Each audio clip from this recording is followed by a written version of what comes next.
everybody at the Shotgun Seat. We are here with Jacob Davis. Hey guys. Congratulations on signing your record deal at Black River Records. We are so excited for you. Thank you. You had a pretty unconventional signing experience. You want to tell us a little bit about that? I did, yeah. It was unconventional to say the least. We had so what we did was a private show for the Jacob Davis Squad, who is amazing. And we had them we invited them to the studios here at Black River and put on kind of a private, intimate concert for them, which is always the best. You know, we were all crammed in there on top of each other, but it was awesome. And I think in the middle of the first song, or in between the first and the second song, the head of the label, Gordon Kerr, got up and was going to kind of just introduce me, because I just signed the publishing deal there, and kind of introduce me to the fans and everybody as a new Black River writer. And in the middle of his speech, one of the girls in the back got up with a present that was wrapped and interrupted the head of the label. And I'm sitting there like, What are you doing? What are you doing? oh, I'm turning like beet red, like sit down. What are you doing? And she was like, I'm sorry, Mr. Kerr, I have to interrupt you. And he looks at me like, are you kidding me? So she brings me a gift, and I'm like, okay. So I start opening it, and as soon as I open it, I see Black River Entertainment on the box. And I think I said, like, how did you get a Black River box, you know? And she just sits down and just crosses her arms, you know? And I see Gordon. He's very sneaky. You got to watch him. But And a good actor. oh, yeah, absolutely. And I opened the box, and I saw the papers, and I just looked up at him, and I was like, is this a record deal? And he pulls the podium over and hands me a pen, and there were, oh my gosh, absolutely. A lot of tears, a lot of smiles, you know, a lot of feelings going on. You know, you work very hard for things like that, and when you don't expect a payoff, it's you know, it's very sweet, but very shocking too. Yeah, so, absolutely. But it was so cool. That's an incredible experience, and to share it with your fans that have been so loyal and so patient, that's unbelievable. That's a great story. Yeah, they're awesome. We've been impressed by your songwriting for quite some time at the Shotgun Seat. Can you walk us through your process a little bit, your songwriting process? Yeah, every day's different. You know, I'm sure you've heard that a lot, but sometimes it can start with, you know, I get up every day. You got to treat it like a job, because it is a job. And Right. so, you know, you show up to write about 10:30, 11, which sounds so lazy, doesn't it? Kind of, in the grand scheme of things. Normal people usually go I to know, 10, I 10, know. 9, I remember 10. my parents being like, you don't go to work till 10:30, you know, but 8, 9. yeah, It's fine. yeah. You're like, But anyway, we show up at 10:30. I kind of have my core group of writers, guys that, you know, I've been writing with the past 2 years, and you kind of feel like you're not afraid to say anything, you know, Right. in the room with this particular group. And you know, songwriting is vulnerability. But show up at 10:30. You're hoping that you got a good idea, or that somebody else has a good idea. And usually, if you don't have a good idea, you start messing around, try to find something musically that might spark something. Okay.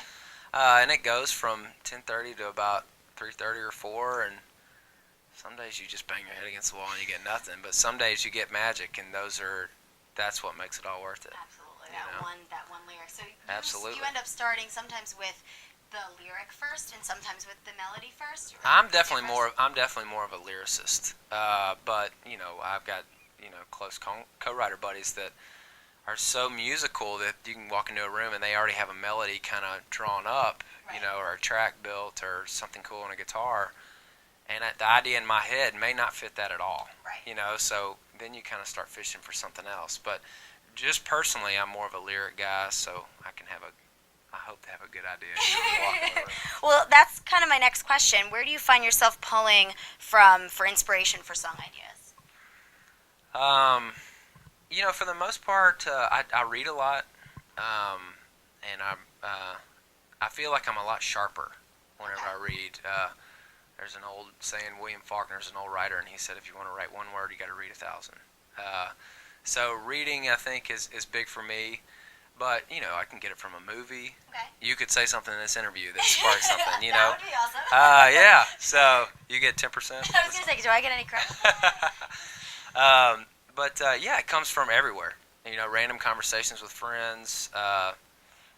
Sometimes they just fall out of the sky, you know. Now, can you think of any specific places, like an unexpected place where a song idea has come up? Off the top of my head. Um, um, Sorry, I know that's kind of on the spot. yeah, well, one song, "Something to Remember You By," is kind of like is one of those things that it's a cool story. When we were writing that song, we had the first line of the song. Okay. Okay, so it's "Wake up, stand up, stretch, yawn," and we had a cool melody going. Okay. We didn't have a hook, and Trevor Rosen, who's in Old Dominion, he mumbled something, and what I heard was "Something to Remember You By," and that's not even what he said. So I was like, well, "That's really cool," and he was like, "What's that?" Kind of looked up at me, Right. and that's where it sparked. You know, From something that it wasn't said, actually and that happens all the time. You know, you're kind of like you're just mumbling something that would really be a melody. It's not necessarily a lyric. It's just random words. Right. And you hear it, and you're like, "Whoa, that was cool." Did you just say this? And it's like, "No, I didn't say that at all." But that's really cool. But we're gonna go with it. Yeah. We're gonna go with it anyway. Yeah. So that's kind of where that came from. Very cool. That's a cool story. Yeah. So this past weekend, we held a live group chat with some of your fans on the Huckle app, Okay. and one of your fans, Lauren, wanted to know if the writing experience is different when you write with your brother Jordan, who's also an amazing songwriter, compared to writing with other songwriters in the industry. It's always different with my brother. I mean, because it's I'm not afraid to say anything around that dude. He's my best friend, and he's kind of the same way with me. So the vulnerability is just totally open there. It is different. It is different because we've been through everything together. So and we both have totally different styles. We're totally different. So most times in a writing room it meshes very well. Okay. But sometimes it's like, dude, get away from me. We're not on today. Enough of you. Yeah, we're just like, let's go play golf, or So, but yeah, it's different. Yeah, there's nothing like family. So. A lot of your fans were actually talking about golf in the Huckle chat. Oh really? Do you love golf? Yeah, I love They golf. were asking like, what's your handicap? I love golf. I'm not comfortable saying that. He's not going to tell us that answer. Sorry, fans. Sorry. Not that good. I love playing, but I'm not that good. But that's fine. It's something that you enjoy. It's a hobby, Yeah. and that's fine.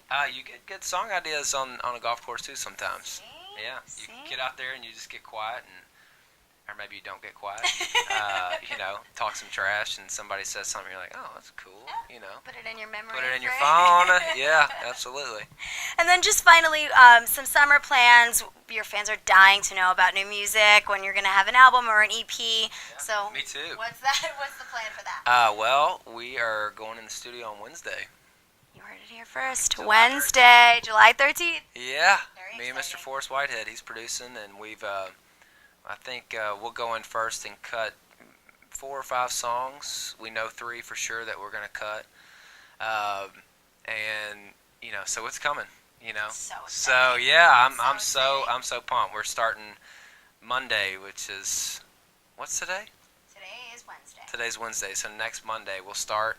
We'll do 2 days of pre-production, and then we'll go in and we'll get after it. Awesome. So it's coming. So y'all come see us on the road and keep patiently waiting, because I'm patiently waiting too.